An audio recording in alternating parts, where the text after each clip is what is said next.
Good morning, everyone. This is Epistles of Paul. We start a new letter today. Today we're starting Paul's first letter to the Corinthians. And it is a very interesting letter that is probably considered to be the most corrective letter in all of the whole Bible. And so Paul is going to get very specific about issues and problems that the church in Corinth had. Now, he was very familiar with the people there. Paul lived in Corinth for quite a while, and we'll talk about some of his experiences there. As you go through the book of Acts, you'll get into some very specific things regarding Paul and his experiences there. We'll highlight a few of those things as we talk about an introduction to the letter. We're pretty certain Paul wrote the letter. There's not a lot of scholarship that contradicts that. If you look at the very beginning of 1 Corinthians, he even tells us himself, it's from the Apostle Paul, right off the bat.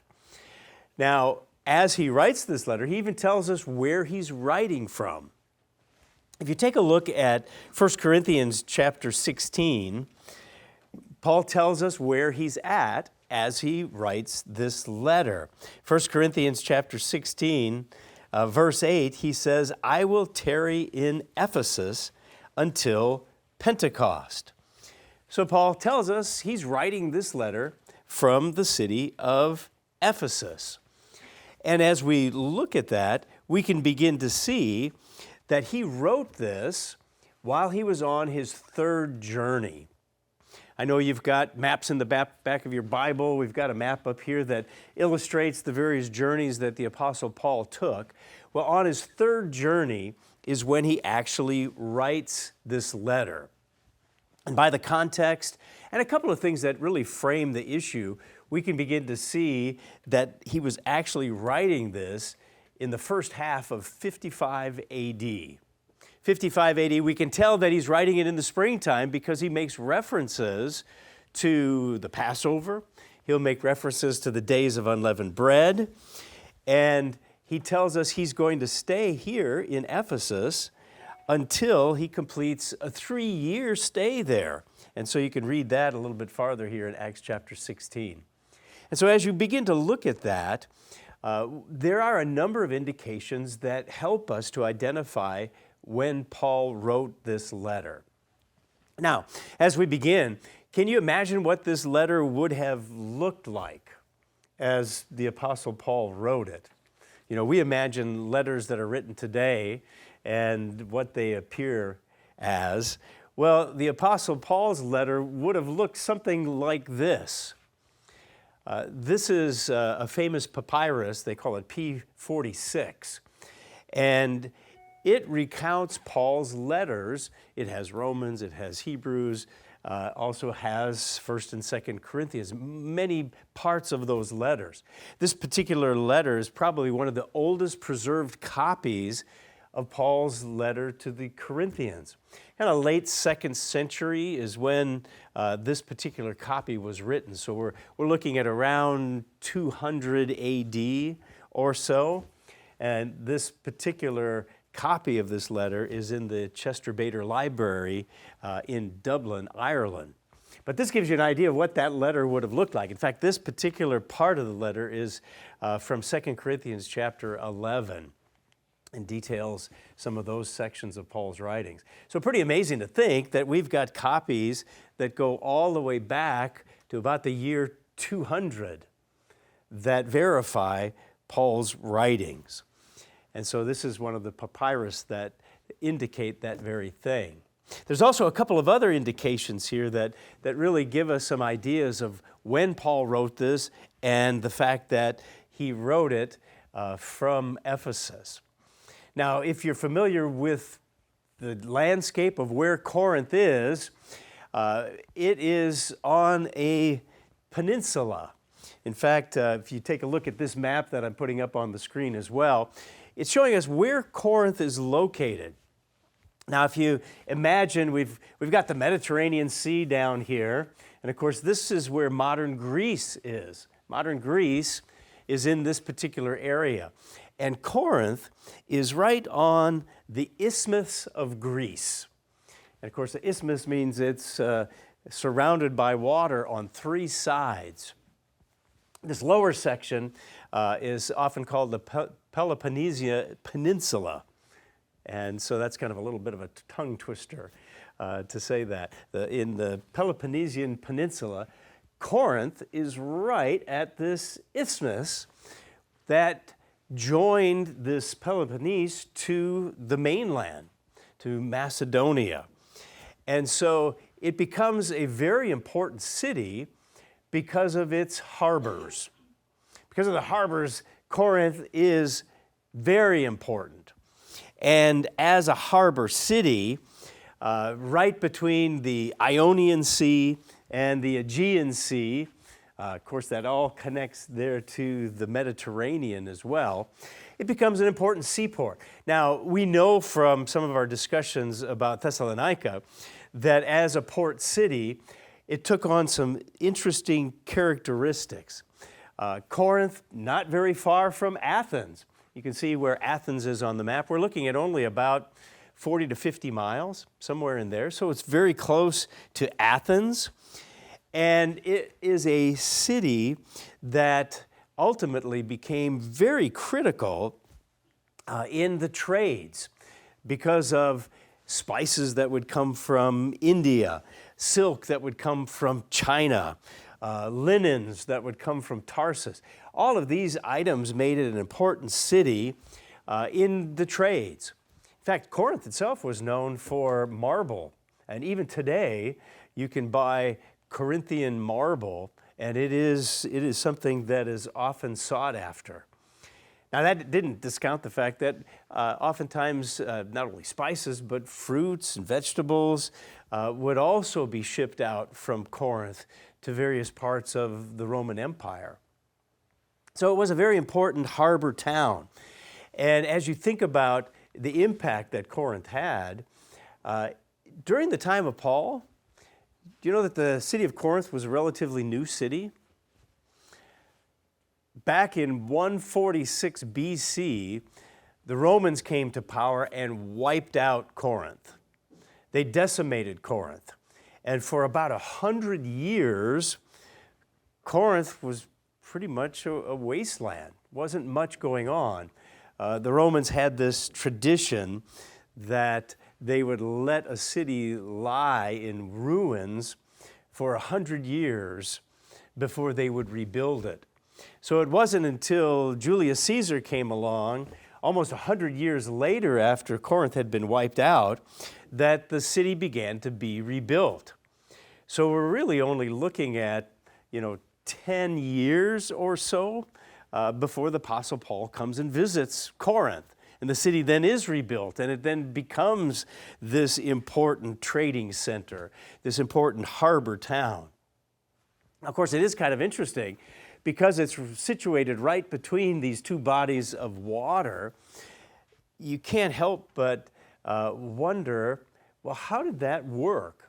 How did it work for ships to bring goods into this area of the world and then have them distributed throughout the Roman Empire?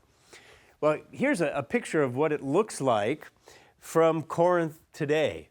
As you look over the Gulf of Corinth, sometimes it's called, this is what it looks like from the high point of Corinth.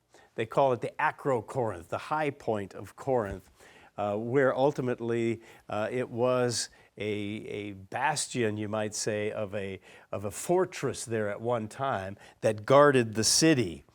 And so as Julius Caesar refounds this Roman colony in Corinth, most of the people there had been former slaves of Rome.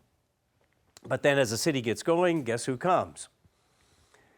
Businessmen, the sailors, those who then ultimately bring prosperity to Corinth. And so by the time we get to the Apostle Paul, Corinth is actually a prosperous town and becomes the capital city of this province of Rome, Achaia. So it becomes the capital city. And it has a strategic location. Here's a photo from NASA today that looks down at that area of the world. And you can see Corinth is right at that isthmus, right there between these two bodies of water. And so you can begin to get an idea of why it would become an important city, especially as it becomes the capital of the province of Achaia. Now, thinking about that, you can also think about the impact of where Corinth is. It was a part of ancient Greece. And so Greek was the common language that was used even during the Roman Empire. Even though Latin was the official language, Greek was the common language. And so Paul writes to the Corinthians in Greek. And so imagine if a town was just getting started, you might not think it would take off as quick as Corinth did as Caesar rebuilt it. You know, by the time the Apostle Paul comes around, we're looking at 10 years or so after the city's being rebuilt, the population has already grown to somewhere around 700,000 people. So it's a pretty big city by this time. And it was serving all of those various peoples that would come to trade. And of course, with the trade also came the cultural aspects of things as well. So Corinth becomes a city that was filled with shrines, filled with temples. In fact, one of the most important temples of ancient Greece was right here in Corinth, the temple to Aphrodite. Anyone know who the goddess Aphrodite was? Aphrodite was the goddess of fertility, a goddess of love.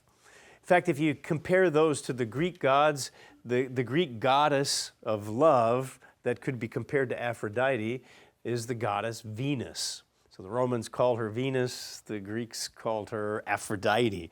And so there was a monstrous temple at the very top of this Acrocorinth, at the Acropolis, the high point where this fortress was. There was this temple to Aphrodite. Aphrodite was kind of the patron saint, you might say, the patron goddess of ancient Corinth. And so they revered Aphrodite. Now, Aphrodite wasn't the only one. There were also temples to Zeus, to the Roman god Jupiter. Zeus is the Roman god Jupiter. The king of the gods was what Zeus was. There was also an amazing tower, a lighthouse that was on the waters to help guide ships to Corinth. And guess what that tower, that lighthouse, guess what god that was dedicated to? Well, the god of the sea, which was Poseidon. Poseidon was the god of the sea, or the Romans would call that god Neptune. Poseidon was the Greek version, Neptune. So this lighthouse dedicated to Poseidon would help guide ships into the harbor safely. And so then they could begin their trades in that way. Now, as you look at this particular picture, it is interesting to consider, all right, they bring in goods to trade, but there was land that would not permit the ships to cross over into the other water. So how did that happen? How could you get those goods from one body of water to the other? I think it's a pretty good question. One of the ways they did it was by what they called the Diolkos. Let me bring up a slide of the Diolkos. This was actually a road of sorts that connected the two bodies of water. And you know what they would do? They would cross this Corinthian isthmus from one gulf to the other by dragging a ship across the land. So imagine, and parts of this road, still there today, they've uncovered this, over the last few decades, more and more of it. It shows what they actually did. Part of this road was actually built in 600 BC. So that goods could be transported from one body of water to the other. And what they would do, as the ship would pull into one of the harbors on either side. They would have workers unload the ships, carry the goods to the other side of the Gulf where they wanted to go, and then they would drag the boat across the Diolkos. And you'd wonder, well, what would that have looked like? Probably looked something like this, where they would have slaves actually get that ship up on the Diolkos, up on this road, and then pull it across the land to the other side. And so this Diolkos was the way that they were actually able to do that. Here's another photograph of what still remains of the Diolkos. In fact, certain parts of that road, I guess you could call it a road, are visible with the indentations of where the wheels would have been as they got this ship up on a cart of sorts in order to pull it across the land in order to get it to the other side. So pretty ingenious when you think about it. And that helped to transport the goods where they needed to go. And so pretty amazing technology for the time. In fact, when you think about getting those goods, obviously this isn't ideal. What would be ideal in order to get goods from the one body of water to the other? Yeah, some canal of sorts. And so there were a number of attempts at building canals across that same area. And in fact, today, there is a canal between the two sides, almost on top of where this Diolkos runs today, almost in the same exact place. And in fact, it looks like this today, so that ships can cross one to another. In fact, it was interesting. Emperor Nero tried to construct a canal going all the way back to the time of the Apostle Paul, going all the way back to that time, but it was a harder task than initially considered, and they abandoned it all the way back then. You know, when the canal was finally finished, it wasn't until 1893. 1893, it took the country of Greece 11 years to finally build this canal to connect the two bodies of water. And so today, you don't have to go around the Peloponnesian Peninsula, because that was always the problem. It was much faster to drag a ship across the Diolkos, unload it and reload it, than it was to travel around the rest of the peninsula. And so that's why Corinth then became such an important city of merchandise and trade because of that. And then because of the Roman road system to be able to distribute those goods then throughout the empire. Now, of course, with the trade also became the influence of the culture. We had mentioned this temple to Aphrodite. It's been said that this was such a powerful influence in Corinth that it affected culture, it affected their way of life. They worshiped Aphrodite among the other Greek gods as well. In fact, it was said that it was such an important part of the culture of Corinth that it influenced every part of their life. There was supposedly as many as 1,000 courtesans that served Aphrodite in and around her temple. Now, courtesans is a nice way of saying temple prostitutes. Temple prostitutes that served Aphrodite, and then, of course, also served the people that would come to honor Aphrodite. So this 1,000 courtesans were not all there because they wanted to serve Aphrodite. Some of them were slaves. Probably most of them were slaves. So that wealthy traders, wealthy sailors, wealthy merchants oftentimes would donate a slave to gain favor with the gods.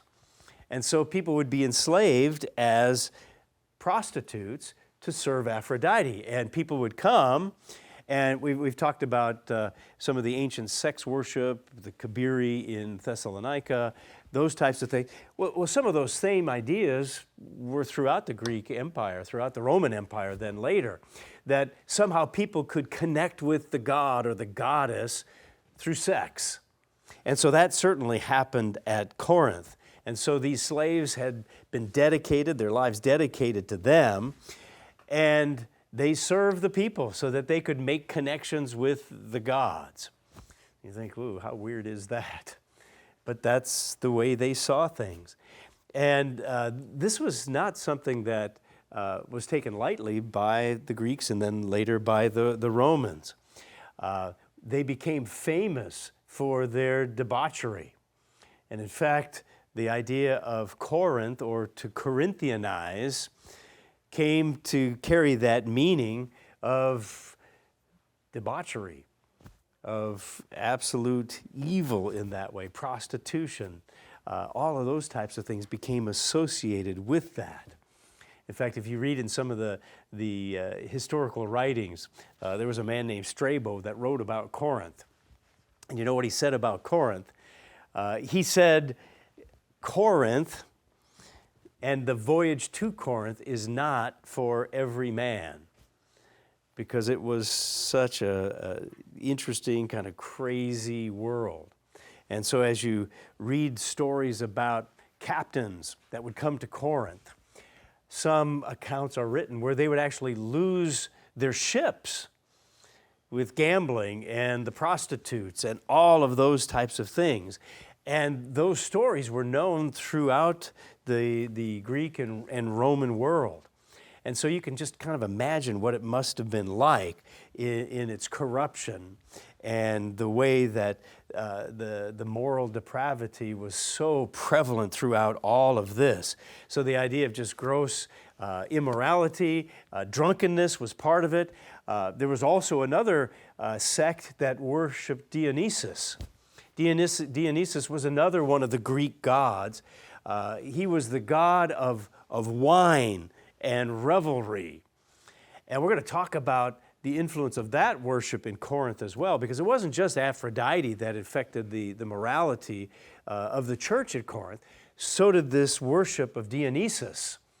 And that became an important influence that the Apostle Paul is going to write about. Now, maybe not in specific terms where he mentions the god Dionysus, or Bacchus is also the name of the Roman god, Bacchus, Dionysus, same god, like Aphrodite and Venus. But we're going to see the influence that worship and that pagan influence had on the church. And so if you can imagine 1,000 temple prostitutes, in a way priestesses for Aphrodite, lived here, worked here, sold their trades, all of those types of things. Plus then the revelry that came with coming to Corinth and all the trade that was going on. You had people from all areas of the world that would come together. You can imagine the influence that would have had. And that influence was also affecting the church. It affected the church as well. And so if you can begin to imagine what Corinth must have been like, it makes this remarkable comeback after being wiped out by the Romans, and then becomes this city of trade, becomes this amazing place of cultures coming together, and the pagan influences that undoubtedly then affected the church. So those are just a couple of the influences. Now, of course, being a part of where ancient Greece had its influences, there was something else with Athens just 45 miles away or so. One of the other things that Corinth became important for was the Pan-Hellenic Games. That's like the Olympics. Of course, that's where the Olympics started. It was one of the Pan-Hellenic Games. Another one of the games was the Isthmian Games. And of course, we're at Corinth on this isthmus. The Isthmian Games were games similar to the Olympics that took place every 2 years. So they were big festivals that took place not too far from Corinth. And so there would be chariot races, and there would be foot races, there would be wrestling, there would even be literary contests that happened at these particular games. that were all in honor of the Greek gods and, of course, in honor of Caesar as well. And so we'll look at a number of those aspects in Paul's writings because he's going to refer to them. Paul loves to write and make interesting comparisons and use metaphors that have a lot to do with athletics. And so we'll see how that connects with this influence of the Isthmian Games that took place not too far from Corinth as well. And so interesting influences as we consider this city of Corinth. Just taking a look at the city itself, this is another view of Corinth looking from the Acrocorinth. These columns that you see laying down here are columns from the ancient temple to Aphrodite. And so this Greek goddess of love and beauty had this sanctuary there that the Romans destroyed back in 146 BC. But if you can imagine this dedication to the Greek gods that came right back after the Romans rebuilt the city, continued to have that impact on the people and on the culture and on the church itself as well. There's much that's written in Greek literature about these vices that Corinth became known for. And so we'll refer to some of those. Paul himself will refer to some of those things and the corruption that was so notable in Corinth. And so thinking about that influence, thinking about those effects, and Paul writing to God's people there, doesn't take too much of a stretch to recognize why Paul would write to them. Why would Paul write to those in Corinth? Well, it was mainly to correct some of the sinful things that were going on in the church. A lot of it was because of the influence and the sinful practices that just became a part of the church. And it certainly even is a lesson for today. You know, if there's difficulties out there in the world, all too often they have impact in the church as well. And so the congregation in Corinth, certainly no exception. And so Paul is going to outline many different issues that the Corinthians had been dealing with the church needed to correct. And so he's going to outline those. He's going to basically go right down the list. And so we'll see that as we actually get into the letter itself, how Paul will delineate these various aspects of items and issues and problems that God's people were dealing with. And so he's going to correct these sinful practices as he writes this first letter to the Corinthians. Now, there's also some doctrinal issues that are going to come up as well. So those are probably the two main things, sinful practices and doctrinal issues, some of the wrong ideas that the Corinthians had to deal with. And so Paul's going to address those things as he writes to God's church in Corinth. Now, you might say, well, what kind of relationship did Paul have with the people there? Quite different than those in Thessalonica. If you remember how long we said Paul stayed in Thessalonica, it's a pretty short time. It wasn't like that in Corinth. Paul stayed for a year and a half in Corinth. So for a year and a half, he lived there, he worked there, he taught there. The church began on that time that he comes to visit. He actually founded the church in Corinth on his second journey. Now, here he's writing from his third journey years later, but he founded that church in Corinth on his second journey. And we can read about that. If you want to go to the book of Acts, go to Acts chapter 18, and we can read a little bit about the founding of the church in Corinth. And so this is on his second journey. Acts chapter 18 records part of that journey for us. And so if you take a look at Acts chapter 18, right at the very beginning, here it tells us Paul departs from Athens, and where does he go? He goes to Corinth. He follows his normal practice, where would he normally go to begin to preach and teach? At the synagogue.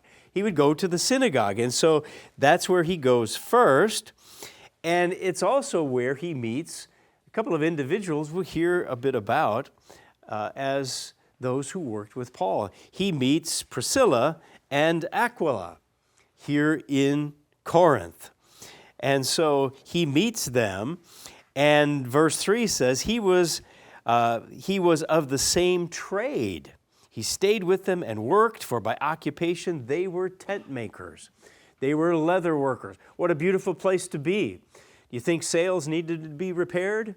Absolutely. Do you think trade Yeah, that all had to happen. And so Paul meets them, and they are of a common occupation. Paul was living there. He was working there. He met them there. He preached to the Jews and the proselytes there at the synagogue. Verse 4, it says, he reasoned in the synagogue every Sabbath and persuaded both Jews and Greeks.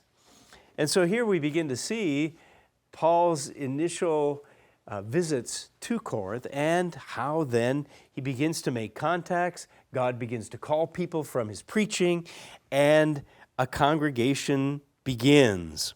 A congregation begins. And so, as happened in many places with the Apostle Paul, there were those that weren't too happy about his preaching. You know, some of the Jews were not convinced by the Apostle Paul. And so we see that happened on his second journey. Verse 6, it says, they opposed him and blasphemed. He shook his garments and said, your blood be upon your own heads. I'm clean. From now on, I'll go to the Gentiles. So some of the Jews didn't want anything to do with the Apostle Paul. But he goes to the Gentiles. And so here we have the account of what actually happened.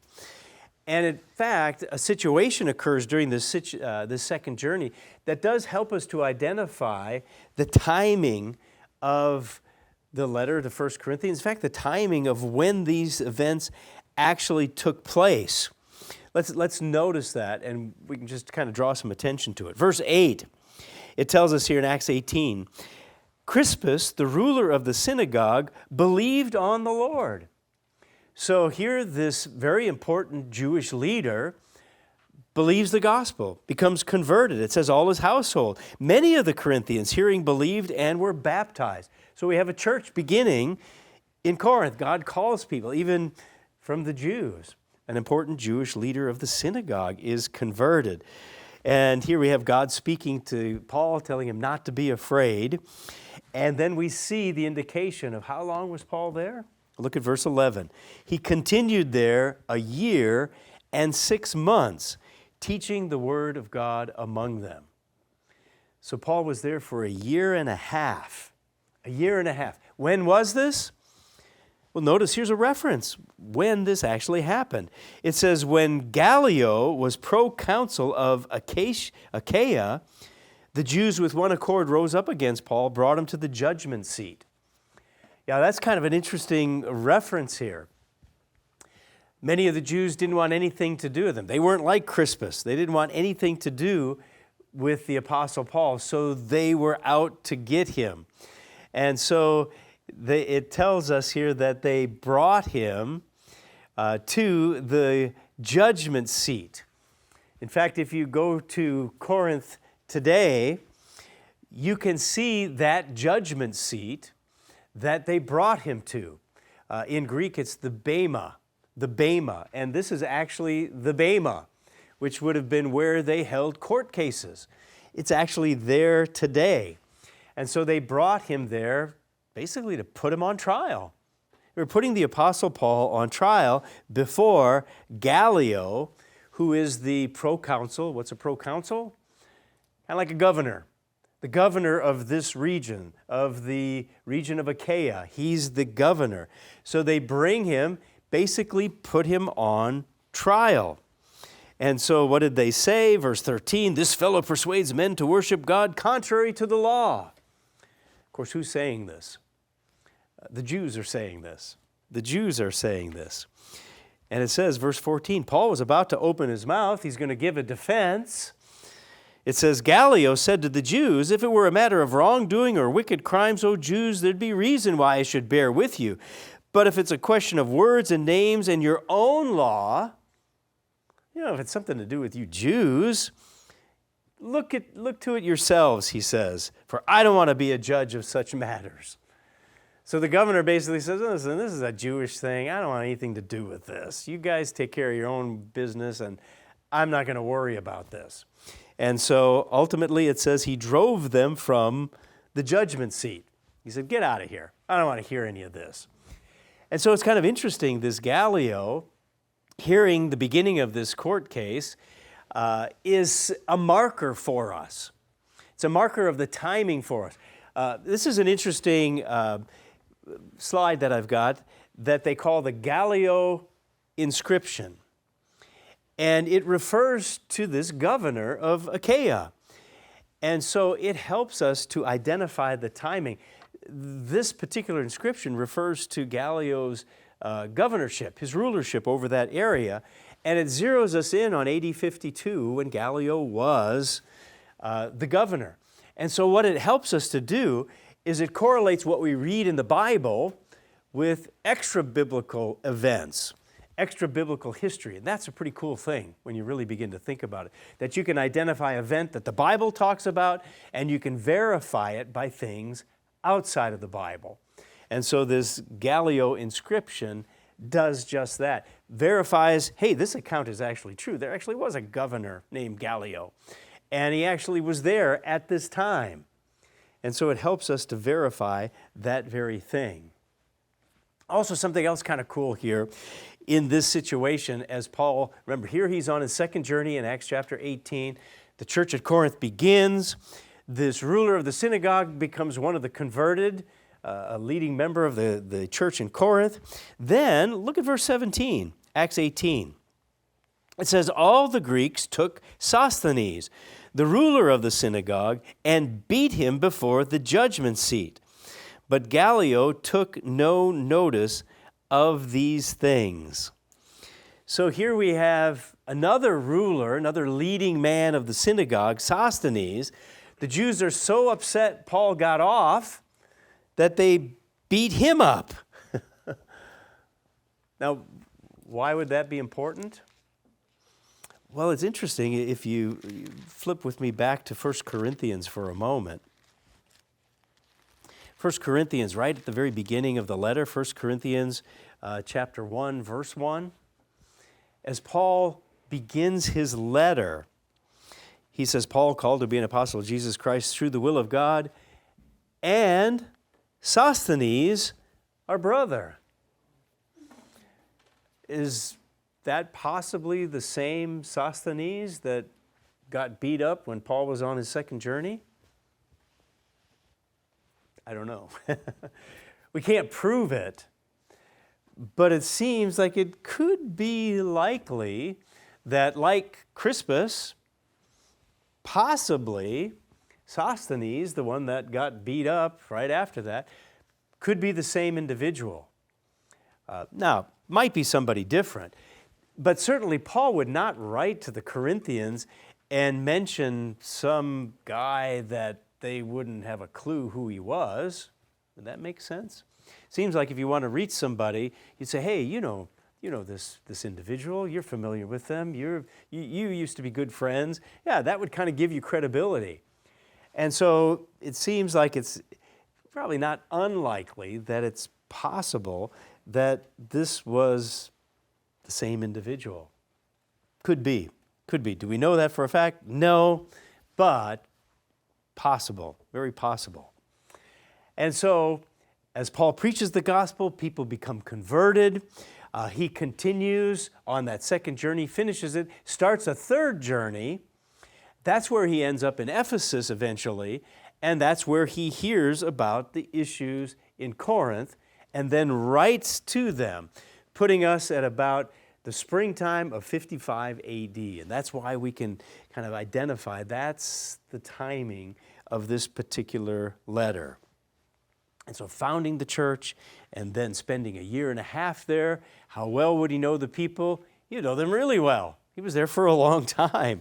And so he helped in that process that God called people and they became a part of the church. And so I think as we consider that, it helps us to recognize somewhat the fact that Paul writes in very specific terms, very personal terms to the people here in Corinth because he knew them. He knew them. He lived with them. He worked with them. He knew the culture. He wasn't just somebody who just kind of passed through. And so because of that, I think that helps Paul to be very specific and very direct. 1 Corinthians is probably the most corrective, direct letter in all of the New Testament, maybe in all of the Bible, because Paul is going to direct and address the church's problems. They were not following Christ, and Paul has to address that. The church had become divided. Paul is going to address that issue. Yeah, you're talking generalities about sinful practices. Division was one of the major issues.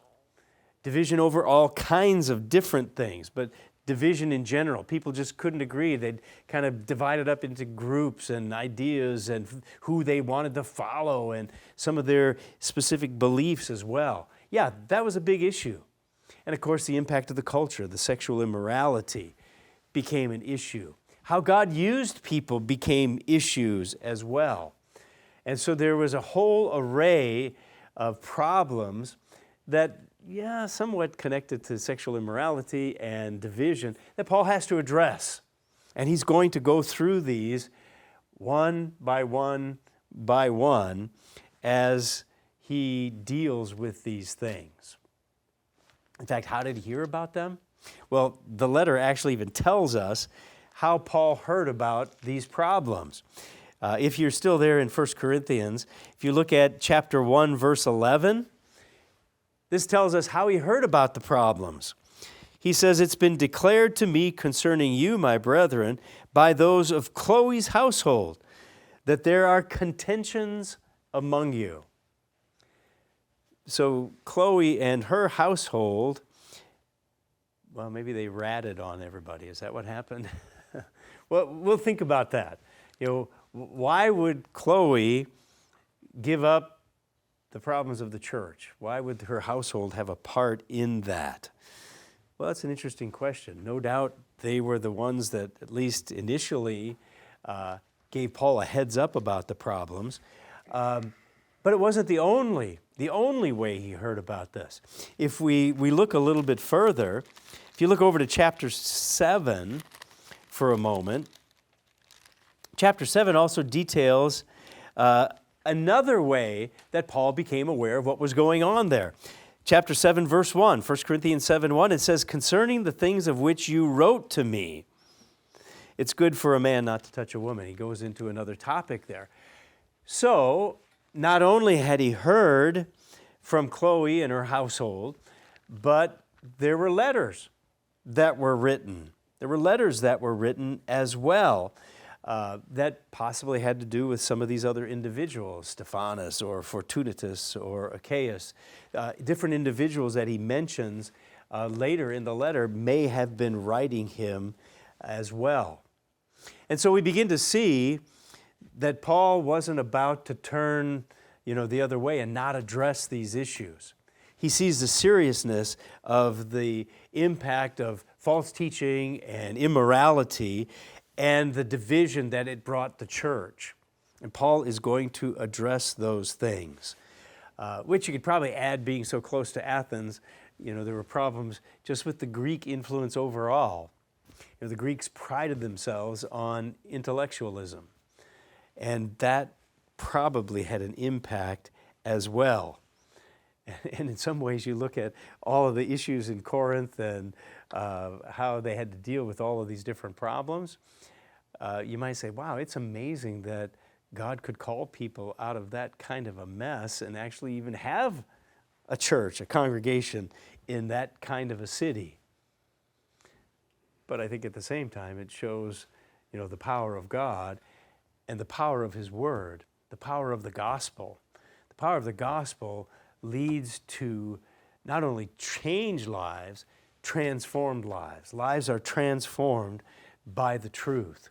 And we're going to see that evident here in Corinth as well. So that gives us a little bit of the background to these letters of 1st and 2nd Corinthians that Paul is going to be addressing these issues.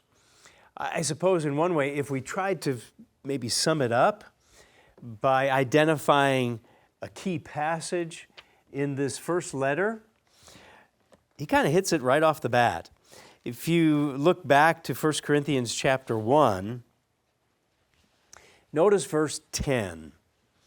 I think this is a key passage that really zeroes in on Paul's dealing with these issues and really is, I suppose you could say, a sort of a summary of what Paul has to address with the Corinthians.